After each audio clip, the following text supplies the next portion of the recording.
আসসালামু আলাইকুম everyone, welcome back to Ishan's mom happiness channel. প্রত্যেক দিন একই রকম পরোটা না বানিয়ে মাঝে মাঝে এই রকম চিজ পরোটা বানিয়ে নিতে পারেন।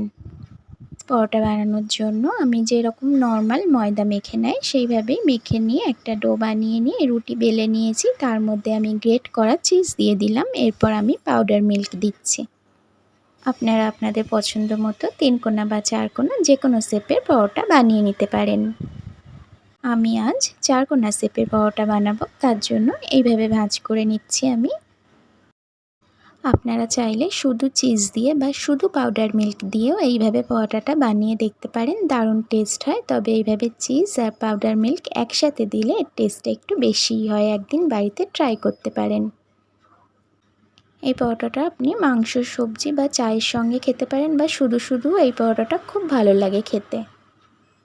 এটা আপনারা ব্রেকফাস্ট, ডিনার বা বাচ্চাদের স্কুলের টিফিন বক্সেও দিতে পারেন। এই তো খুব সুন্দরভাবে আমি 4 কোনা করে মুড়িয়ে নিয়েছি। সবগুলোকে আমি একইভাবে বানিয়ে নিয়ে একটু মোটা করে বেলে নেব। পরোটা একটু মোটাই হয়, তাও বেশি পাতলা করতে গেলে চিজগুলো বেরিয়ে যাবে। তো আমি একটু মোটা করে সবগুলোকে একইভাবে বেলে নিয়েছি। এরপর আমি এগুলোকে ভেজে নেব। আপনারা তেল, ঘি আপনাদের যেটা ইচ্ছা সেটাতেই ভেজে নিতে পারেন। আমি আজকে একটু বাটার দিয়ে ভাজবো পরোটাগুলোকে।